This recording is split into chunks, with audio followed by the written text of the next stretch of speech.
Hello class, and I can't believe it's already week 5. So I'm going to be reading out loud to you the story called My First Alien Sighting. So this week our theme is science fiction. So I thought that the theme of aliens sort of went well with that. So this story is quite a bit shorter than last week, so I think you guys will like that.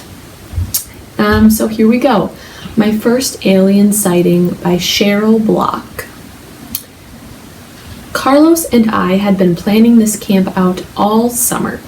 We didn't want to sleep in a tent in the fenced backyard, as Mom would have preferred. We wanted real camping. Mom finally agreed to let us spend the night in the woods behind our yard. We were only a few yards from the house, but to us it seemed like another country.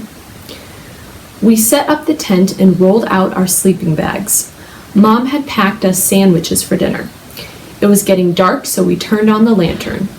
We told stories and joked around for a while, then we went to bed.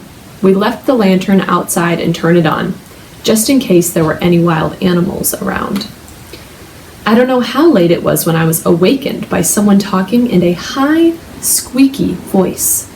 I figured some of the guys were trying to scare us, so I woke up Carlos. We decided to crawl out the back of the tent and surprise them. As we came around the tent, we both got a shock. A small, glowing green creature was standing next to the lantern. All 8 arms were waving and pointing wildly as he carried on that high-pitched voice. He seemed to be upset that the lantern wasn't responding. Grabbing it, he shook the lantern. So we can guess that this little alien is probably about like this size, maybe, because he's big enough to shake the lantern, but he's still pretty small.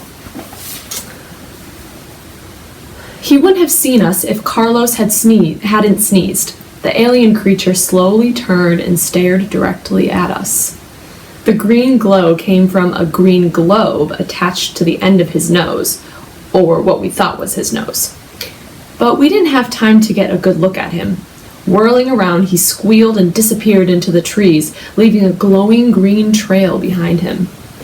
Carlos wanted to follow him, but I wasn't so sure it was a good idea.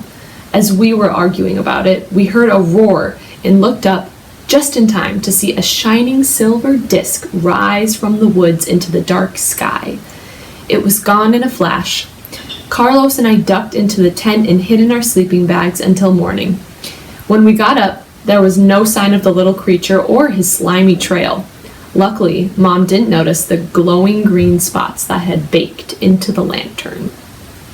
So I hope you guys like the story. It's kind of silly and fun, but ultimately it's about a couple of boys seeing their first alien and UFO in the sky. So I hope you guys liked it, and you will need to go now and answer the comprehension questions. And this is the story that we're working with this week. So have a wonderful week, and I'll see you guys in my next video.